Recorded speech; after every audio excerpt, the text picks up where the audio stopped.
What up, reefing peeps? It's Travis from Psywar Reefing. In this episode of the 40-gallon Sea-Vue, I reveal my corals and fish for this awesome tank.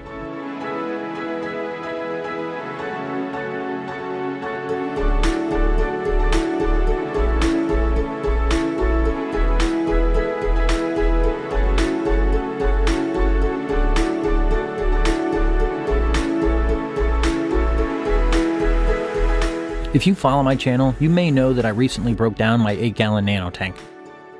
This teardown coincided with the 40-gallon Sea-Vue build. So naturally, the majority of the livestock went into the new tank. My goal with this tank is to make it totally different from my 55 because they both sit right next to each other. This goes for fish and coral. I don't want any duplicates, and I don't want a similar theme.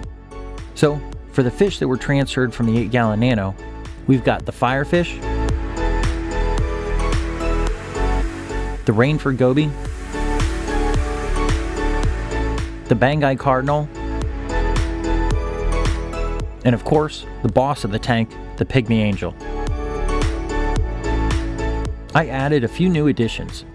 A purple firefish to keep my other firefish company, and a yellow candy hogfish. I couldn't resist this guy when I saw him in the store. His color is awesome and he's really active. For inverts, I've added a blood red fire shrimp. I've always wanted one of these guys. However, he hides a lot of the time. And, of course, your normal assortment of hermit crabs and snails. There's one more very special addition, but I'm going to save that for the end of the video, so stay tuned. As for coral, I've decided to make this a Zoa Pali dominant tank with a few SPS thrown in here and there. Over the past month or so, I bought a large Zoa rock that I cut up.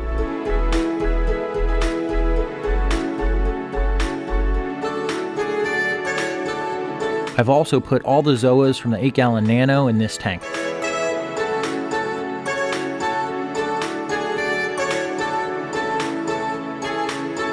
And I've bought multiple frags of Palis and Zoas that I've come across.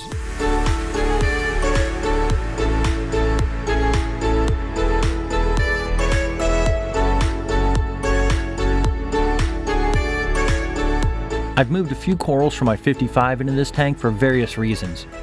Mostly coral warfare, and a few that weren't doing so hot due to a very small alkalinity swing in my 55. So it was move them or lose them.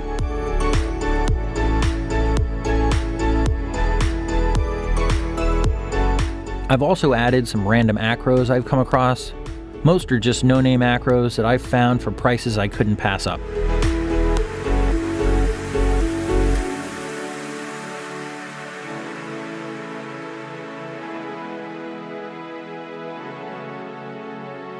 The coralline algae has exploded in this tank. I think the catalyst for this is the fact that I switched wet side MP10s and the one from my 55 was covered in coralline. For a while, I was fighting a significant diatom bloom in the tank.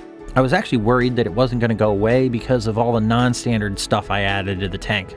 But I'm happy to report that I finally overcame the bloom, and I think it was nothing more than new tank diatoms.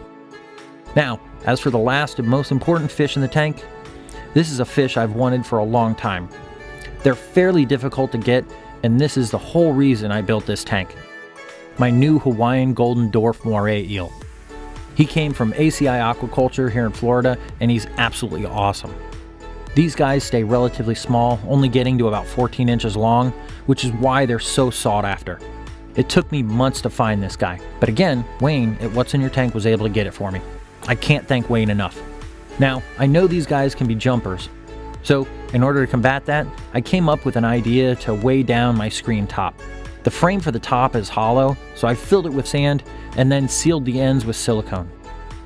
By the time I was done, the lid was heavy enough to keep this guy in. Or, so I thought. After having this guy for about a month, I came home one day after work to find him dried up on the floor. I was absolutely devastated. Based on where he was on the floor and a streak on the glass, I can gather that he must have wedged himself against the thermometer and used it as leverage to pry the lid up and squirm out.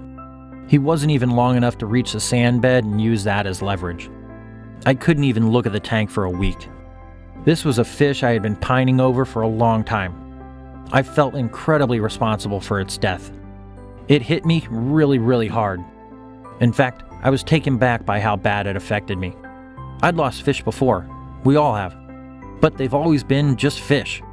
I don't mean that in a cruel way. I just mean I never had a real attachment to them. And it got me thinking, why was this stupid eel that committed suicide rather than be in my tank so emotionally important to me? One, I think the price tag had a little to do with it. It was the most expensive fish I ever invested in, and I have a purple tang. 2, it was a fish that I had been wanting for a long time. 3, I had built this entire tank, the rockscape, the lid, everything was intended to give this guy the best quality of life. And 4, not to sound weird or anything, but there was a physical connection that was different than my other fish. By that, I mean I was feeding it directly. Every day or every other day, I would have to actively and consciously feed it. At that point, it became more of a pet, more like my cat Max, in the same way that I have to feed him every day. Not that an eel is going to cuddle up with me on the couch or anything. So, where does that leave me? I need your opinion. Should I reinforce the lid and try again with another golden dwarf moray eel? Or should I go in a different direction for a centerpiece fish? Let me know down in the comments. If you like this video, make sure you hit that thumbs up.